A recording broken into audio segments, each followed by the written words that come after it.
সুপ্রিয় শিক্ষার্থীবৃন্দ, তৃতীয় শ্রেণীর বাংলাদেশ ও বিশ্ব পরিচয় ক্লাস সবাইকে স্বাগত। আজকে আমরা বাংলাদেশ ও বিশ্ব পরিচয় বইয়ে দশম অধ্যায়টি অনুশীলন করব। দশম অধ্যায়ে আমাদের জন্য রয়েছে আমাদের দেশ।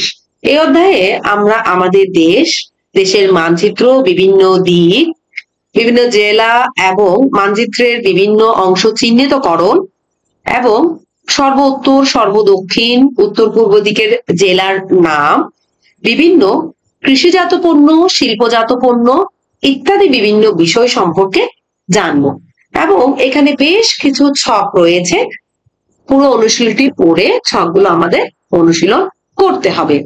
তো আমি আমার আগের ভিডিওতে ছকগুলো কিভাবে খুব সহজে তোমরা অনুশীলন করতে পারো এবং ছক সহ সমাধান দিয়েছি, তোমরা চাইলে সেই ভিডিও থেকে ছকগুলো খুব সহজে অনুশীলন করতে পারো। আজকের ভিডিওতে আমি দশম অধ্যায়ের অনুশীলনী অংশের অনুশীলনটি করে দেখাবো। অনুশীলন অংশে আমাদের জন্য প্রথমেই রয়েছে সঠিক উত্তরের পাশে টিক চিহ্ন দেই। 1 নম্বর প্রশ্নটি হলো, পঞ্চগড় বাংলাদেশের মানচিত্রের কোন দিকে অবস্থিত? তো পঞ্চগড় সর্ব উত্তরে অবস্থিত। জনসংখ্যার দিক থেকে বাংলাদেশের অবস্থান সব দেশের মধ্যে কততম? জনসংখ্যার দিক থেকে বাংলাদেশের অবস্থান অষ্টম। কোনটি শিল্পজাত পণ্য? শিল্পজাত পণ্য হলো যে পণ্যগুলো আমরা শিল্প থেকে পেয়ে থাকি, যেমন চিনি, আখ, মশলা, তুলা, এগুলো কিন্তু উদ্ভিজ্জ উৎস, আমরা গাছ থেকে পেয়ে থাকি, অর্থাৎ কৃষিজ পণ্য। এবার আমাদের এখানে কিছু সংক্ষিপ্ত প্রশ্ন এবং বর্ণনামূলক প্রশ্ন দেওয়া আছে।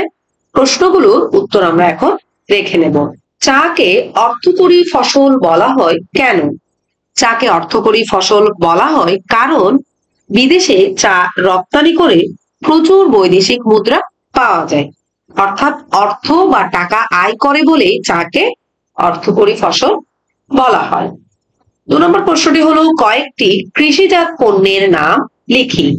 কয়েকটি কৃষিজাত পণ্যের নাম হলো ধান, পাট, আখ, চা, গম, ভুট্টা, সরিষা, ডাল, তামাক, তুলা, শাকসবজি, মশলা, ফল, মাছ, গবাদি পশু ইত্যাদি। অর্থাৎ কৃষিকাজের মাধ্যমে যে পণ্যগুলো আমরা পাই তাই হলো কৃষিজাত পণ্য। শিল্পজাত পণ্য বলতে কি বোঝায়?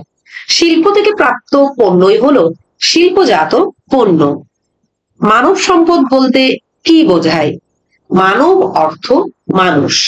মানুষ যখন তার জ্ঞান, মেধা ও কাজ করার ক্ষমতাকে কাজে লাগিয়ে আরো দক্ষভাবে কোনো কাজ করে দেশের সম্পদ হিসেবে গড়ে ওঠে, তখন তাকে মানব সম্পদ বলে। অর্থাৎ মানুষ সম্পদ হিসেবে রূপ লাভ করাই হলো মানব সম্পদ। এবার আমরা বর্ণনামূলক প্রশ্নগুলো দেখে নেব। যে দেশের মানব সম্পদ যত উন্নত সেই দেশ তত উন্নত। কেন? যে দেশের মানব সম্পদ যত উন্নত সেই দেশ তত উন্নত, কারণ মানুষ নিজেও সম্পদ হয়ে উঠতে পারে, তার কাজ করার ক্ষমতা ও মেধা রয়েছে। একজন দক্ষ কর্মী একজন অদক্ষ কর্মীর চেয়ে অনেক ভালোভাবে কোনো কাজ করতে পারে। শিক্ষিত ও দক্ষ মানুষ হচ্ছে মানব সম্পদ। বাংলাদেশের জনসংখ্যা বেশি হওয়ায় বেশি মানব সম্পদ হওয়ার সুযোগ রয়েছে। তাই বলা যায় যে দেশে মানব সম্পদ যত উন্নত সেই দেশ তত উন্নত। এবারে 2 নম্বর প্রশ্নে বলা হচ্ছে, নিচের কৃষিজাত পণ্যগুলোকে খাদ্যশস্য, শাকসবজি ও প্রাণীজাত শিরোনামে পৃথক করি। তো আমাদের এখানে কিছু কৃষিজাত পণ্যের বা প্রাণীজাত পণ্যের নাম দেওয়া আছে, সেগুলো আমরা আলাদা শ্রেণীকরণ করব। যেমন খাদ্যশস্য হলো ধান, গম, ডাল, ভুট্টা, সরিষা, এবং শাকসবজি হলো শসা, ঢেঁড়স, লাল শাক, গাজর, শিম, পালং শাক। প্রাণীজাত পণ্যগুলো হলো মাখন, মাংস, ডিম এবং দুধ, অর্থাৎ এগুলো আমরা প্রাণী থেকে পেয়ে থাকি। তো আশা করি তোমরা প্রশ্নগুলোর উত্তর খুব ভালোভাবে বুঝতে পেরেছো। এবং অধ্যায়ভিত্তিক যে ছকগুলো রয়েছে সেই ছকগুলো অনুশীলনের জন্য তোমরা আমার যে আগের ভিডিওগুলো রয়েছে সেখানে আমরা ছক সহ সমাধান দেখিয়েছি, সেখান থেকে তোমরা খুব সহজে ছকগুলো অনুশীলন করতে পারো। ভিডিওটি দেখার জন্য সবাইকে ধন্যবাদ।